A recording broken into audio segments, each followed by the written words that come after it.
Hi, everybody. My name is Luke Thomas. I'm one half of the hosting duo for Morning Kombat, and it's time for Extra Credit. This is a podcast we do on Mondays where I talk about the fights that we didn't get to with BC on regular MK. First things first, as always, thumbs up on the video, hit subscribe, and as a reminder, we said it on regular MK this morning, but thanks to everyone who helped us get over the 100K subscriber mark. And if you haven't done it yet, what are you waiting for at this point? MK is all right, on a rocket ship. But thank you. Thanks to everyone who helped us get there. We appreciate it. Okay. Well, there was a big boxing fight over the weekend, and there was a undercard essentially to that. We're really not going to get to it.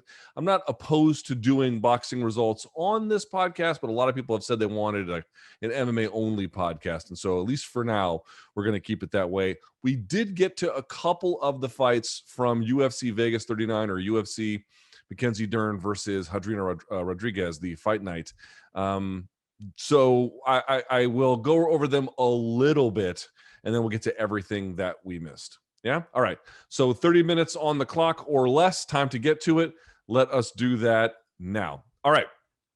So we did talk about the main event, Marina Rodriguez taking on Mackenzie Dern with 49-46s across the board. I'm guessing it's the second round that the judges gave to Dern, where she had ground control there. One of the things that makes Dern so formidable on the ground is that she constantly gives you two threats to think about, at least two, if not more than that, right? Where she'll do something with her hands to control where you cannot allow them to establish that, right? So if someone is doing that to you, you're the opponent facing Dern, you have to fight that grip or whatever it may be. And I'm giving a theoretical example, but this would be one where she'll try and pin that, right? So you have to remove that pin because you want to have access to your arm. And of course, if you just let someone pin you, they're going to build on top of that.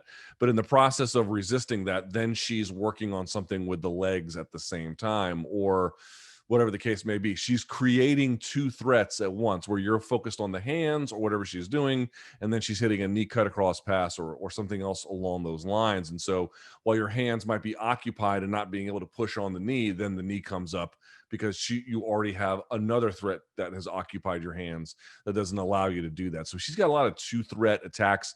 She was even able to get to like a crucifix position for a little while, but she didn't have great ground and pound from there. I mean, it looked to me like she's very, very good. Dude, she's going to slice through anybody's guard, right? I mean, just who's going to stop the guard pass in the women's strawweight division of Mackenzie Dern? Jiu-jitsu for jiu-jitsu. Nobody. She's getting the pass. It doesn't matter who it is. But getting that pass can take some time, right? 4 minutes on the ground roughly is a long time, but if you still can't get the sub after that, how much good is 4 minutes on the ground? Good for winning the round, but not so much in really getting close to a finish. She was able to get some dominant positions, but couldn't really mix in the ground and pound. Why do I bring this up? There was some ground and pound with it. It's not to say it was some horrible performance.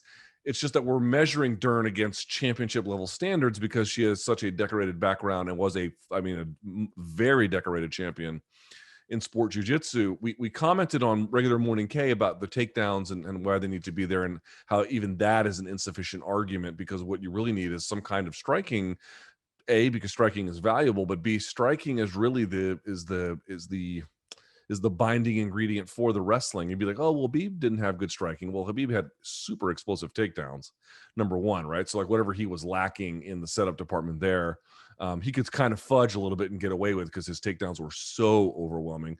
And more to the point, actually his setups and his understanding of distance and everything, for the most part, was pretty good. He had some naked shots. Obviously, he would go from long range at times. Obviously, nothing is perfect, but A, the point I'm trying to make is his stand-up was better than folks realize, and B, his wrestling was dominant. So he could cut a few corners at times and get away with it. You know, that's not a situation that Dern finds herself in. And more to the point, it's like, even if you get the fight to the floor, if the submission doesn't present itself, dude, you got to bloody these girls up. You're taking super dominant positions on them where they don't really know what to do with it. Because she can find the back quickly. She can move to side control quickly. She can take mount even from a three-quarter kind of mounted pass position, which she did to Nina Nunes. There's a whole thing I want to do on that. But she's made developments in those. I thought she came in good shape. She showed good composure. Even into the fifth round when she was losing, she was still making a go of it. But once the clinch breaking was there, and once Rodriguez knew how to get her lateral movement dialed in, that was all she wrote. So to me, it's not just the takedowns and how the takedowns feed off the striking. It's like, if you're going to be that good on the ground, yeah, you're going to win rounds that way. And you're going to stop some people too with just jiu-jitsu. You got to put some hammers on her. There was not a lot of time where Rodriguez got like really beat up underneath Dern. That to me is kind of a big problem. Okay, in your co-main event, it was a catch weight because Jared Gordon missed weight. Randy Brown, defeated Jared Gordon 30-27 across the board. Gooden is I said Gordon, I apologize. It's Jared Gooden. I keep talking about Jared Gordon, a different person. The problem with this fight was that Brown was a much better striker than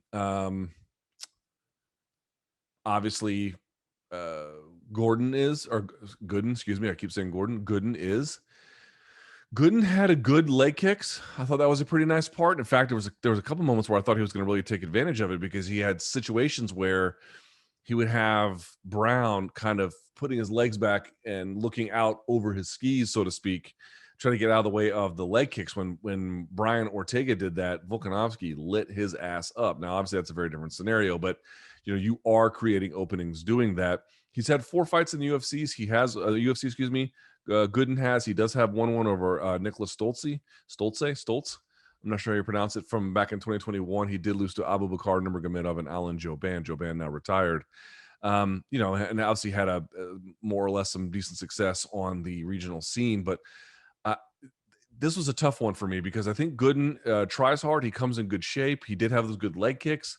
But beyond that, he just had no answer for Randy Brown. He had no answer, particularly in boxing range. He was getting pieced up.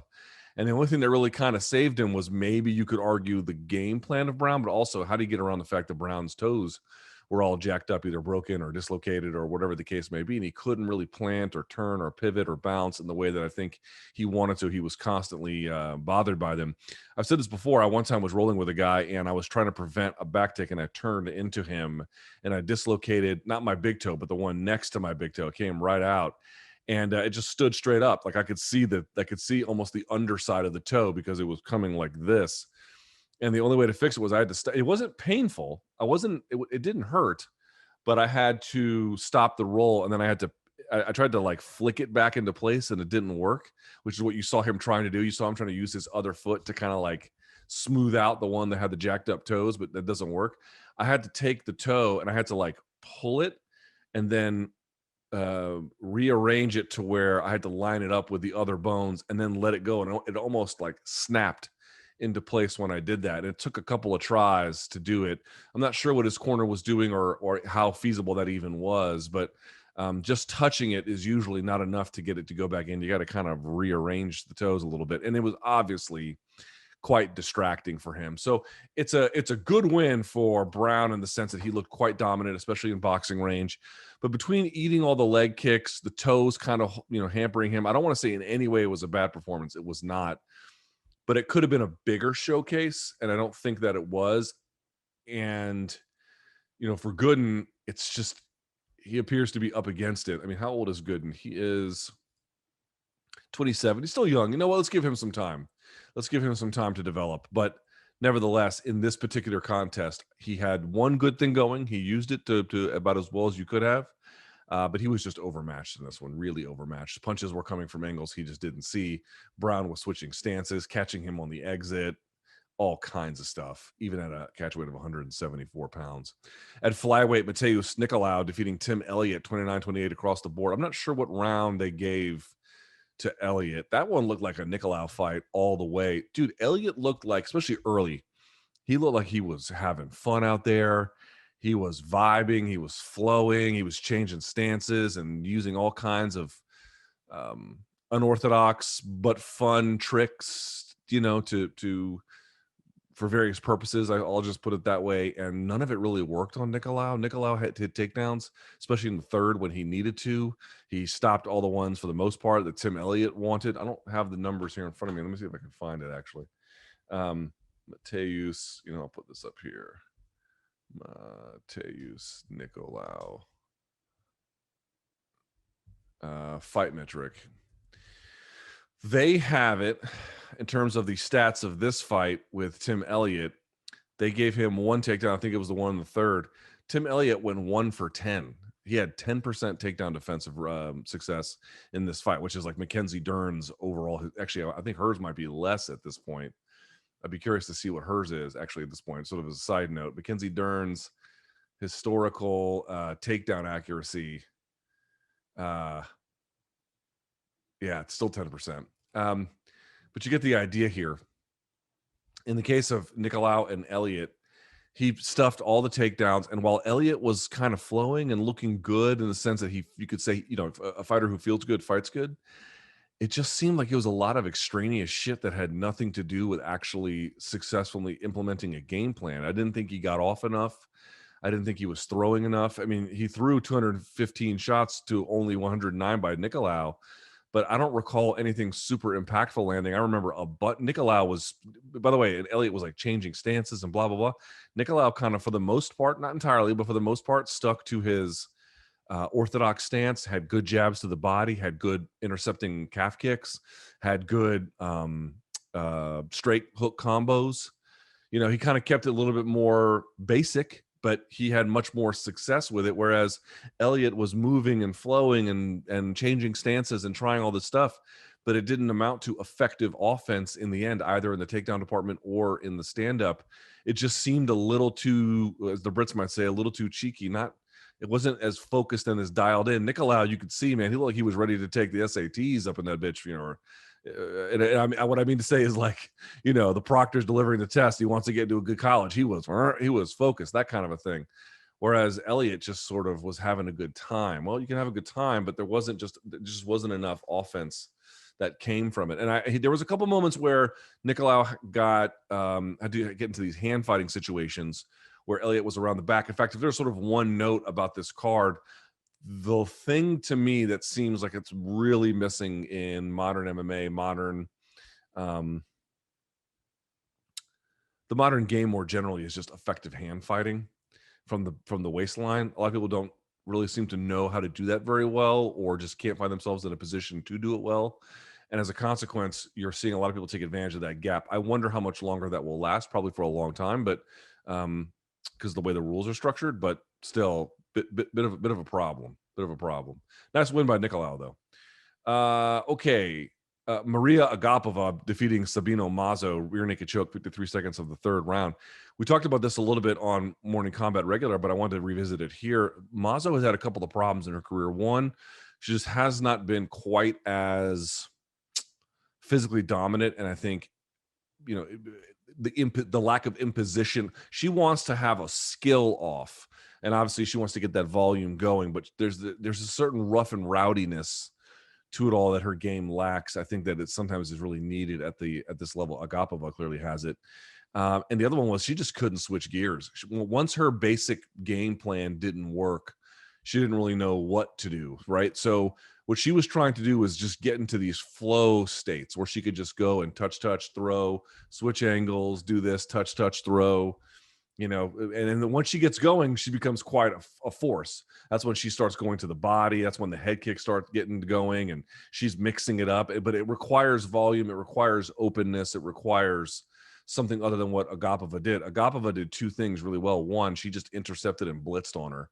She would, what you saw from Mazo was she would want to feint to get Agapova to throw, and then off the throw, she would counter. But Agapova never played that game. She would either get off first, or she would jab or cross with Mazo when she went. So she was going either right before her or right with her. And then not just like landing the one shot and going, landing and continuing, staying in Mazo's face. So she was forced to reset. She had her number from the word go. From the first minute, her face was getting marked up, and she just stuck to it over and over again. Also, Mazo's defense, probably not what it should be, because she opened up on that jab and ate a monster right hand. Why? Because Agapova was just waiting on it. Agapova wasn't having to address anything else. She could wait for you to open, and then if your timing is good enough, crack you. Right? It wasn't like she was jabbing up top to get the hands of Agapova to go up first, and then quickly transitioning to the body and then exiting out. Right? It was just step into you, do a little motion. None of it gets you to do anything. She opens. You just wait for her to open, and then you go. And then once you do that, you saw that right hand sit her down, and then the clamp she had at the end there. That's a great demonstration of when it makes a lot of sense to follow a hurt opponent to the ground. And not just that, notice that Mazo landed on her hands and then her knees, sort of in this semi all fours position. You could have had Agapova just take the back and let Mazo carry the weight. That wouldn't necessarily be wrong. What did she do? She snatched her off of her base. And then when she did, the tap was immediate. That's a really nice win from Agapova. It shows, I'm not even sure who she's training with at this point, because I think she got booted at ATT, but whoever she was training with, they game planned correctly. They scouted Mazo correctly. They game planned correctly. Agapova implemented it from the word go. She had a very disciplined approach. And what I really love about it is it didn't work immediately. The finish didn't come until 53 seconds in the third round. She had to put in 2 full rounds in the bank before. Now, the stoppage came pretty quickly by the time the third round came along, but you get what I'm saying. Like, she had to implement it, and then finally it worked. I appreciate how disciplined and focused everything about that was from Agapova. Great win by her. How about a bantamweight? Chris Gutierrez defeating Felipe Colares, split decision. I'm not sure why it was a split, 28-29 for Colares. Yeah, and then 2 30-27s the other way. I get, Colares, excuse me. Colares, not Corrales. I apologize. Felipe Colares. Chris Gutierrez is super, super, super talented. Very talented young man. Very good fighter. Great footwork. Good accuracy, good cardiovascular conditioning, well-rounded, well-coached. I mean, he's a great leg kicks, great kicking generally, but obviously the leg kicks are very, very good. Great reads. I mean, he does a lot of things really, really well. What kind of killed me in this fight a little bit, even though he won, was he couldn't quite get Colares off of him. Right. So Colares was constantly pressuring him, and not enough to win the rounds, in my judgment, not enough to really cause a severe disruption. But for Gutierrez to take that next step, it's not just enough to like strike and move. You want to have the striking and the moving ultimately begin to cause problems with forward execution. Whereas, here's what I mean. So as you begin to hit, one, it can hurt them. Right. You begin to mark them up. 2, they begin to not be as forward on that front foot heavy by virtue of the attacks that you've successfully landed. So now they're thinking about it, or they want to pressure into you, but they're much more confused and they don't quite know. On that level, he was actually pretty good, but even still, there's probably another level or 2 beyond that he can hit. Whatever the case may be, he was doing a lot of really good things, but could not land with the kind of effectiveness and thud and pop to keep Colares off of him, which you might understand because Gutierrez's game plan seemed to center around movement, not being in one place too long. Early in the fight, he was kind of getting pressed against the fence a little bit more than he was a little bit later. So there's some things there that are really, really good about him. But I think to get him to that next level, and that last 30 seconds, dude, when he opened up on Colares, he was tearing him up in the third round. The last 30 seconds were great. I like a lot of what I see from Gutierrez. I just think the one thing that is currently missing is, and it's a hard needle to thread. I don't present like I've got all the answers. I don't have any of them. I'm just saying the guys who can, people are going to want to, for a guy who can move like him, and for a guy who's got all the tricks, and for a guy who kind of uses motion very effectively, people are going to try to do what Colares did. Now, maybe not in the exact same way, but they're going to constantly try to take him down. They're going to try to pressure him against behind the black line. They're going to try and put him against the fence line. He's going to need to have a lot of answers for that. So this was a good experience, but there's still a level or 2 at which he can succeed. On the preliminary card, Alexandr Romanov defeating Jared Vanderaa. I don't know much about Jared Vanderaa. I was not super impressed in this performance. He was even trying like a Americana on a paintbrush from guard underneath. Sorry, not even from guard. From underneath side control. He nearly got armbarred for it. Like, if you're asking how's that even possible, like, they don't work for a reason. That was really, really bad. Now, Romanov is interesting. Big, strong guy. I think he's like 15-0. He was throwing people every which way. We got a good ground and pound stoppage. He's beating Juan Espino. He's beaten Marcos Rogerio de Lima. He's beaten Roque Martinez. He's undefeated in the UFC, and all of those came by way of stoppage. Dude is clearly good. He's clearly talented, strong, determined. This was not the most telling win about how far he can go. You got a lot of what you previously knew about him here. I didn't see anything hardly new, but it's a decent way to, push the process forward, so to speak. So good ground and pound, good control. I think he had mount for a time. He went to knee on belly for some of his ground and pound, which I really like for a big guy. Knee on belly for a big guy can be devastating in the right context.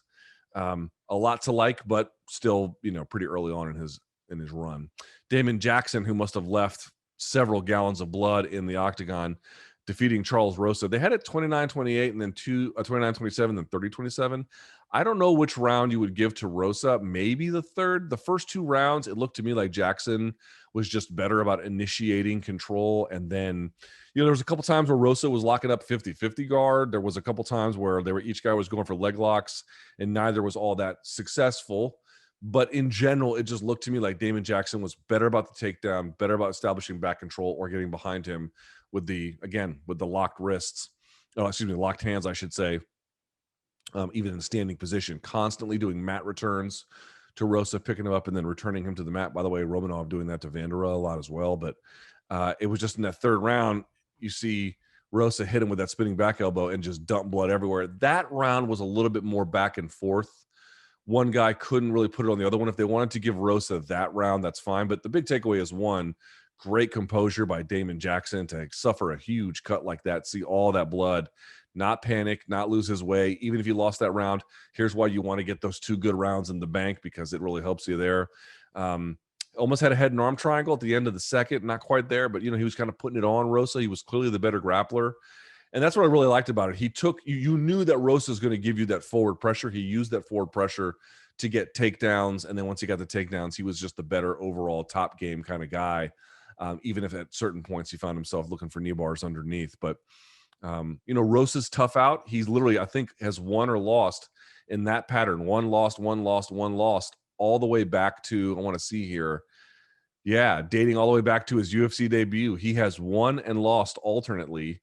So whoever he fights next, good luck with that. He's got some good wins, right? Justin James, Kevin Aguilar, Manny Bermudez, Kyle Bochniak, Sean Soriano, but then he's got losses to Yair, Shane Burgos, Bryce Mitchell, Derek Minner, and now Damon Jackson. He's not losing the scrubs, but he's kind of going that up and down, up and down, up and down thing. This was the most dominant fighter on the card to me in terms of just what they showed, in terms of what they were up against anyway. Lupita Godinez defeating Silvana Gomez Juarez. Gomez Juarez out of Argentina. She was not ready for this one. She got worked. Godinez took away her jab immediately in this fight. Immediately. Stepped to it, had her timing almost instantly, had a better angle on her in terms of the striking almost instantly. Got a takedown. I think I had to get a second one to keep her down, but on the ground had massive advantages. This was something bordering on mismatch. I'm not accusing the UFC matchmakers of doing that. I don't think it qualifies for that, but Gomez Juarez was up against it here. She was up against it. This was not a fight I don't think she could have won short of landing an errant punch kind of out of nowhere. Godinez was better everywhere in this fight and took it to her right away, which is why you see that it didn't go past the first round. I'm just saying, with Godinez and Gomez Juarez, it's nice that the women's game is growing, especially through South America, although Argentina has long been, I won't call it a powerhouse, but they've been a visible presence in MMA for quite some time. And now it's expanding to the women's side of the game, which is all great. But Godinez, the Mexican fighter here out of women's strawweight division, was just way, way, way too much for her in literally every dimension. And then last but not least, Steve Garcia defeats Charlie Ontiveros at 151 of the second round. So there's a good and bad here. Ontiveros lands an axe kick that disrupted Steve Garcia. But the reality is it wasn't just that. He got dropped later with just a striking exchange, got landed on cleanly. Now, he had the presence and the ability to then get the takedown, get on top, and do well. But then the second round starts, he gets dropped again going for a takedown. So he's got some striking defensive issues big time. It looked to me like he would kind of feint sometimes and kind of get a reaction. Like you could see he was trying to work through that problem, but it wasn't having the effect that I think he was hoping for. So then he would just step in and Ontiveros would crack him right from it. But then once they got to the ground, it was a totally different story. Eventually Garcia moving to mount, bloodying up Ontiveros from an inside elbow. Dude, these elbows, man, it's not just here you can do damage. I one time closed a guy's eye. This is a true story. I didn't even mean to, from north-south, just by bringing my elbow in to cover his head. And that elbow lightly, I didn't even notice it, hit his eye. And then when we stopped the roll, his eye was almost completely blown up. Just a little ass elbow like that can sometimes just do miracle stuff. And you saw that. He kind of closed the elbow a little bit and it cut Ontiveros really badly and it was bleeding everywhere. But dude, Garcia didn't let up. So it's a nice win for Garcia and that he overcame some difficulty, keeping the fight where he had the advantage and then not relinquishing it once he did. But in that distance closing moment and striking his way to get there, he obviously had some issues. See, this is what I mean, taking it full circle back to Mackenzie Dern. You can have good takedowns, dude. Steve Garcia has good takedowns and he got the win. But a little bit of extra striking know-how would make those takedowns even better, which is going to make his game that he likes to do, which is the ground control, even better. That's what I'm talking about with Dern. She can work on the wrestling, work on it. It's important. She needs it, no doubt about it.